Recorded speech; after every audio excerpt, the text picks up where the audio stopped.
Bonjour mes amis, hi guys, I'm at the West Kowloon Cultural District, which as you can see is in the middle of a lot of development, and I think we're going somewhere over there to the Rolex GMT Time Zone Expo.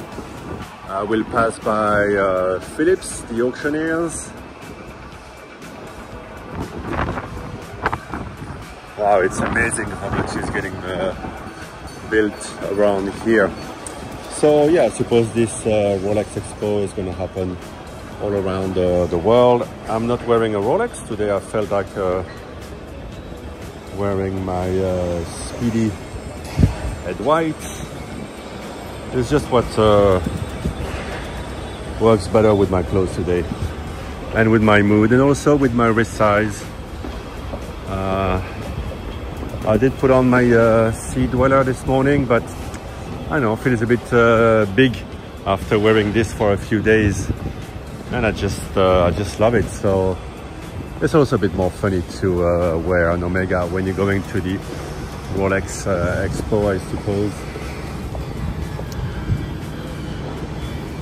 Yeah, this is a long way to get here, and it's not the most pleasant of trips. Although you pass through the Elements shopping mall, which is very chic and has all the nice watches. And I actually went inside Oriental Watches, which is a big authorized dealers. And they do many brands, of course. They have Rolex and Tudor. But since there's nothing to see, nothing to sell from Rolex, they have, there you go, this is Philips Auctioneers, where you can probably buy directly watches now. All the auction houses are selling directly watches. Anyway, yeah, the Oriental are now specializing into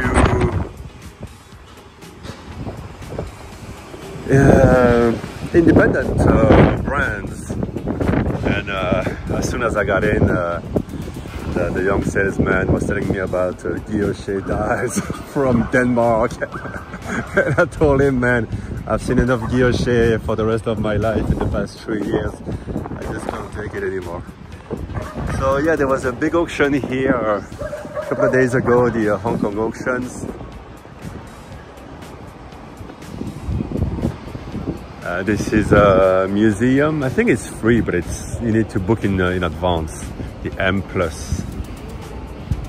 They got Picasso.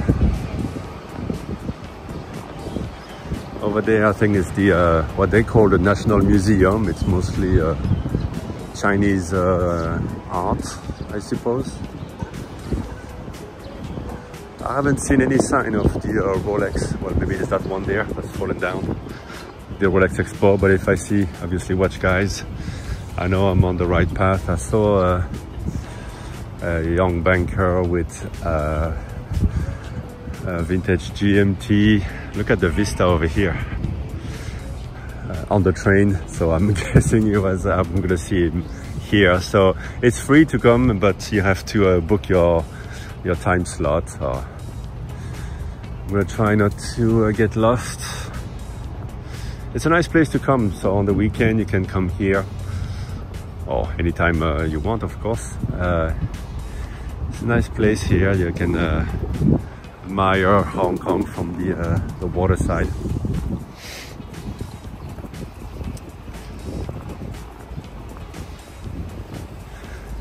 And since I have just spotted an oyster flex on the wrist here, I'm pretty sure I'm on the right way. Yeah, the Rolex situation, well, it's the same as the rest of the world, but worse. I think it's a bit worse here in Hong Kong. Nothing ever for sale. Even if it is, they can't admit it, so you still have to play little games, even to buy a watch that they would love to be able to sell, given the high retail now of all the watches that include precious metal.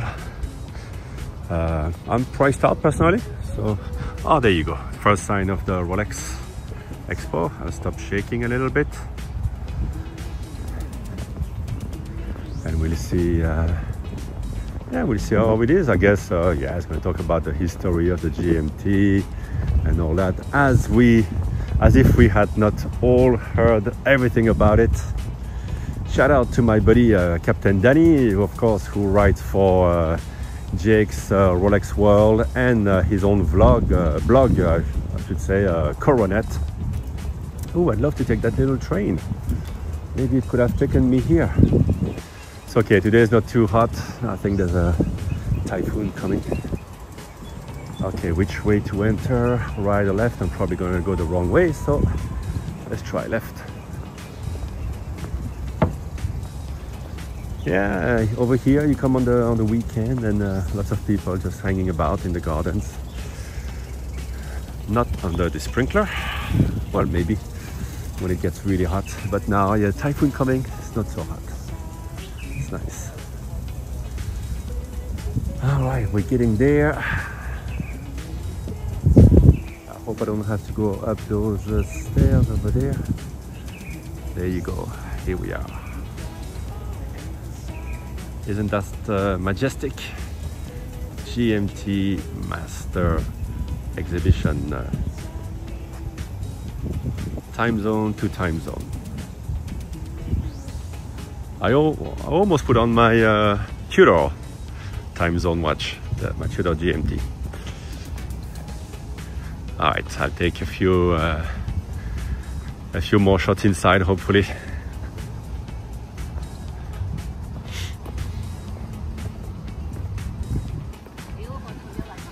Yeah, obviously by now everybody knows the story. However, how many people do know how to use that GMT hand and the GMT bezel? Who knows? Oh, there's a live house here. Yeah, I could come play with my band. We just did a gig. It was quite nice, quite successful. So there you go. I'll pause here and show you from the inside.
Horological epic, epochs in the making. 1955, commercial aviation is booming. Air crews can now cross entire oceans in a matter of hours.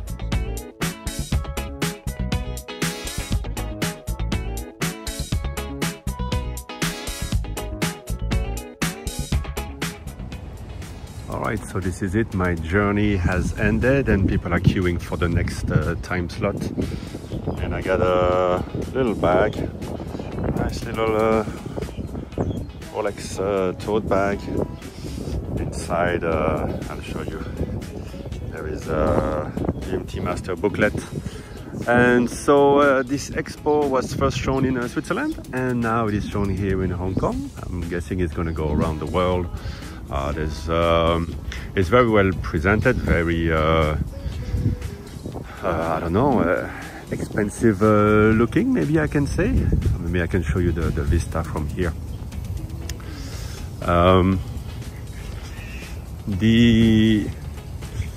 like the bezel at the top. You can see on the pictures, and yeah, people are very nice, nicely dressed. And you can see the watches, and there's a movie, so there's really not that you're gonna learn that you probably haven't seen before, and you know the watches. I have to question the reason for making this expo, since there's no watches ever available anywhere, nothing for sale.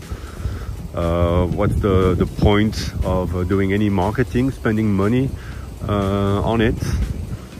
And maybe it could be more interesting if they were inviting some testimonies, like pilots, people who have used those very robust watches for their intended purpose. These days, the main purpose is, I suppose, to show off, huh? And most people have no idea how to use that bezel, and even if they did, they would not have many chances to do so. But yeah, there's not much difference. After all, they're all an Oyster Perpetual, and that's why the OP is also very popular.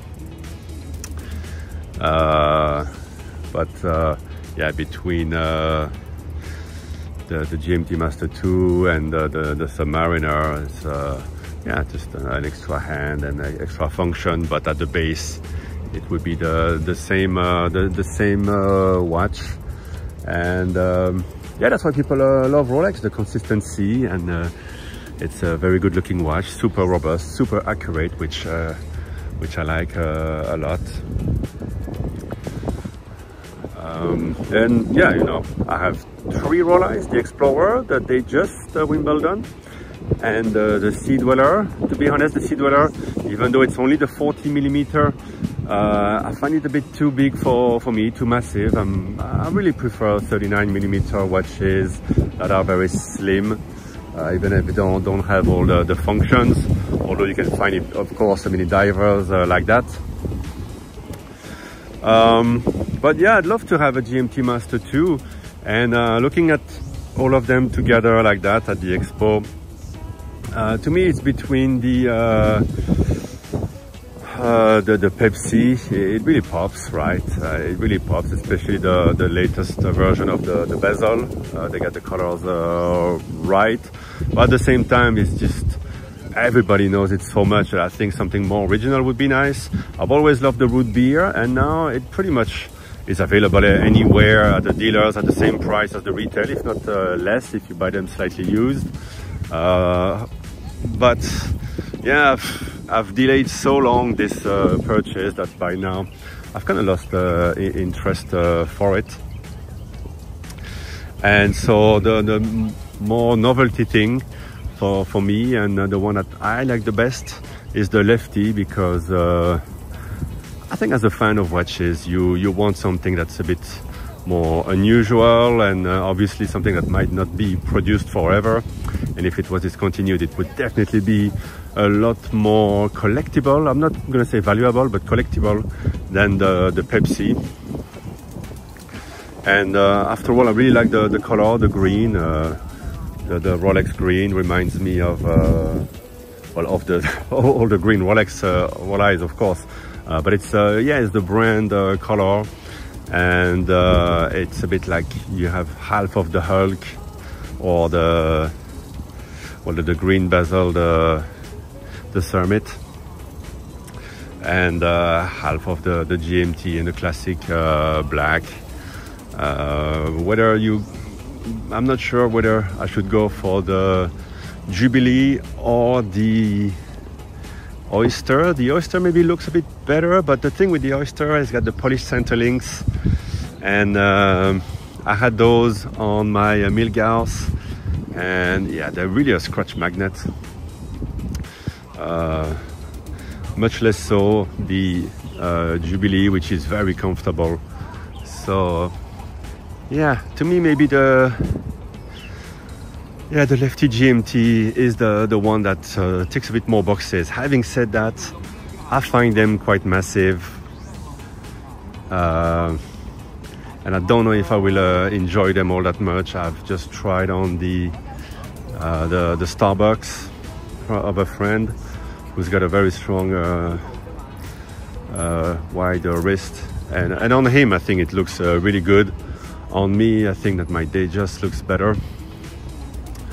And yeah, with the Wimbledon dial, it makes sense for me because I love tennis. That's my sport, and that one is really tied to tennis a bit more. And you know, the GMT, I kind of like functions on the watch, but I like functions that function for me, that I can use. And the GMT, I mean, yeah, true, I will always keep the time, the second time zone or the third time zone, depends a bit how you set it. You can do day-night indicator with the extra hand and then use the bezel. I do that with my Tudor GMT and keep have a different look if you have to turn the bezel, and then keep the time zone of my mom back in Belgium. That's kind of cool. I like that function. But after all, every Rolex is mostly cool because they look good. They're very dependable watches, which is something that people don't value so much when they are, you know, I show you a lot of independent watchmakers, new movements that haven't been proven, and that will need a lot more care and attention, and that you have to be more careful with. And personally, I really value being able to put on a watch that I know is going to work and that won't cost too much to service. I can be serviced quickly. That's why I also love Omega, of course. So, and that's probably the reason why. But really, the size and thinking how much I'm going to use it is the reason why I've pushed back on the purchase, and just of course the price on the secondary market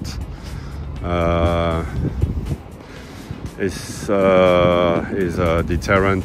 Of course, now looking back, I should have bought 6 years ago the Pepsi. The price hasn't really changed. It's about a bit less than twice the retail. Doesn't really change. So the best value is probably it's actually maybe the lefty is actually good value in comparison. I think, given what you get, something I think a bit more original. Would have to see, of course, on the wrist. I've never even worn it. Maybe I'll do that. Maybe I'll go try them on, see if they feel too big for my wrist. And it can really be 0.5 millimeter these days. I'm more and more sensitive to it, and that's why I love wearing the Ed White with this case. Just feels perfect on my wrist. And why settle for any less than perfection? It looks like I could have taken the little train. It just passed me by, and well, I can use a bit of exercise anyway. I have a bit of a tummy that I need to lose before the beach. Look at these cute little school kids. Should we go say hello at Philips? Nah.